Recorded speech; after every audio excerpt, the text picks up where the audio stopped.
So if you've been watching my channel at all for any amount of time, you know that I regularly switch between real amplifiers and pedals and amp simulators. That modulation actually sounds pretty good.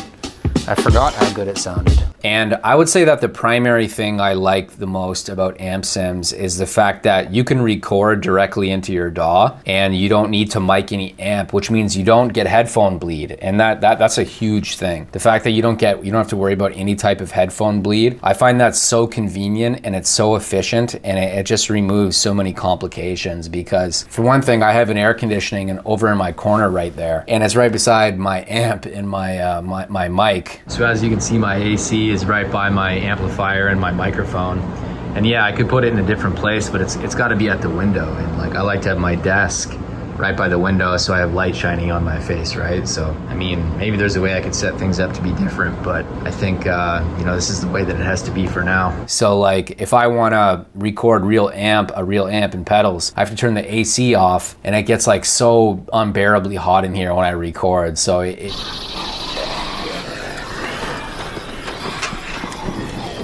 it's very inconvenient for that reason. You know, maybe some people have dedicated studios or whatever for their setup, but for me, I don't have that situation. Like, I'm making do with what I have, you know? So for that reason, I would say that that's the number one reason why amp sims are better than real amps and pedals. But like I've said in some of my other videos, there is definitely something about the real pedals and the amp though. Just like Rhett Schultz says in his videos, where he says that there's just something about like pushing air with the speaker. No, I love guitar amplifiers.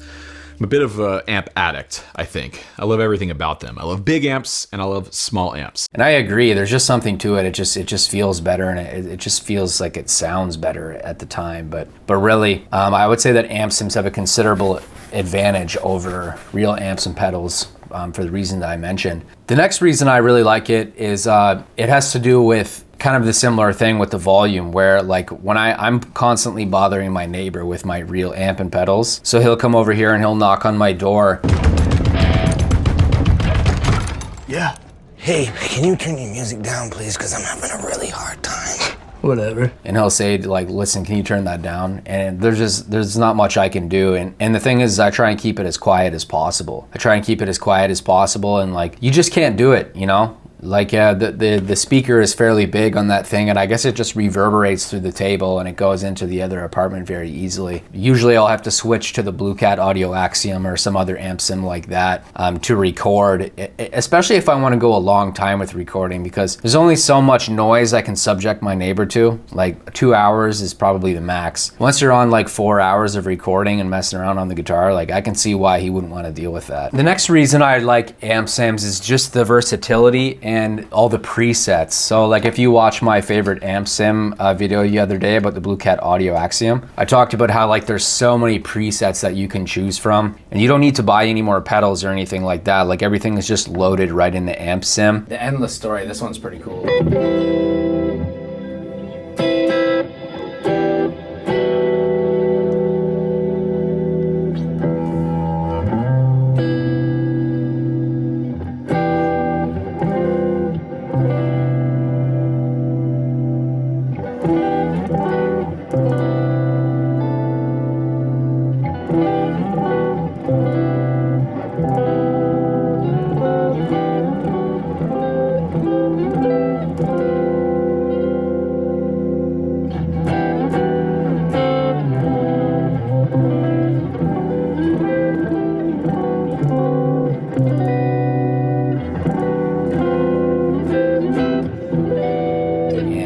You can have like the sound of a Marshall double stack or whatever they're called. Like, you can have that right in the amp sim, and it'll sound pretty close. Like, maybe not 100%, but I mean like 98% at this point. Like, it's gonna be close enough. And as I said, you don't need to buy any more pedals. Like, you have the auto wah, you can get an analog delay, a digital delay, a phaser.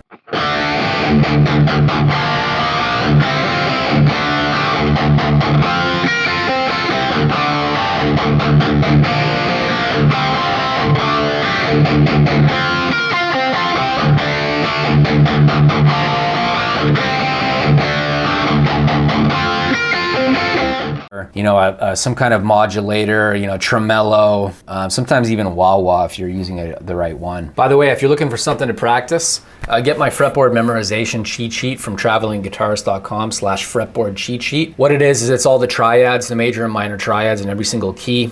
Through the octave mapping technique and through a couple other techniques, you can actually just learn to memorize not only the notes of the fretboard, but you can also learn how to improvise in a bunch of different keys by understanding the the foundation of harmony, which is the triads, right? The foundation of chords. You can also sign up to my forum at forum.travelingguitarist.com. There you can chat with people about guitar and music and whatever else you'd like. And this kind of plays into the consistency factor as well. It doesn't matter how you're going about it. Like as long as you have the amp sim as it is in the DAW or the preset as it is, it's going to sound the same pretty much everywhere. Unlike a real amp and pedals where like your room is going to make a considerable difference. How it's mic'd up, where the mic is on the amplifier speaker. I mean, there's so many different factors in terms of how your mic and amp will sound in your apartment, you know. Who really has the time to go through and like totally treat your apartment room? In some capacity, I feel like it's almost like rich people thing, a rich person thing, you know, like if you're in a position where you can afford to have all this stuff in your studio, it's just amazing how you can just get something very good out of the box. Another thing I really like about amplifier simulators is that I like the fact that I don't have to use headphones, right? Because there's no noise bleed. I don't have to worry about noise bleed at all. I don't have to like have everything super silent. So my apartment is totally noise free. And also that reminds me, like your mic could also pick up on sounds coming from outside or maybe even the neighbors out in the hallway. And sometimes I've even had my mic pick up on the sound of my fridge. Like it'll pick up on my fridge running from across the room, which is even in a separate room as a matter of fact.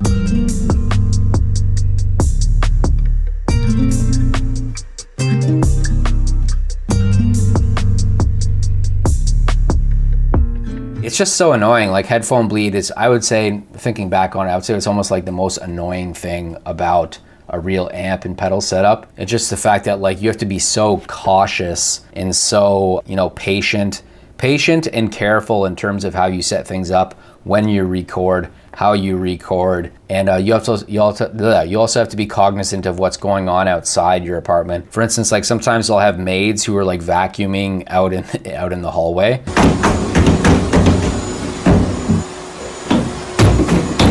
And like that will just totally kill it, like vacuuming out there, like forget it, man. And it always seems like things happen right at the worst time. So I'll be recording and then like someone will knock on the door or like someone will, the mailman will come by and like stick some papers through the mailbox. There's always something, there's always something. By the way, if you're looking for something to practice too, I recommend you get my fretboard memorization cheat sheet at travelingguitarist.com/fretboard-cheat sheet. It's just the triads all over the neck. It's gonna help you memorize the fretboard and also know the foundation of Western harmony. And you can also join my forum too at forum.travelingguitarist.com. I was thinking though, at the end of the day, the great thing about all this stuff is that you don't have to choose one or the other. And that's kind of, what I like about all this stuff. Like a lot of people, I feel like in the comment section of videos like this, like they're gonna say, blah, blah, blah, this one sucks and that one sucks, and you're an idiot because you like this and that. But really, I like both, and I'll use both depending on how I'm feeling, like some days I'll use real amps and real pedals. Some days I get sick of that vibe and I'll just use amp sims. Like there's so much stuff that you can get into now, and there's so many different options that you don't have to be limited by any of this stuff at all. You can do whatever you want,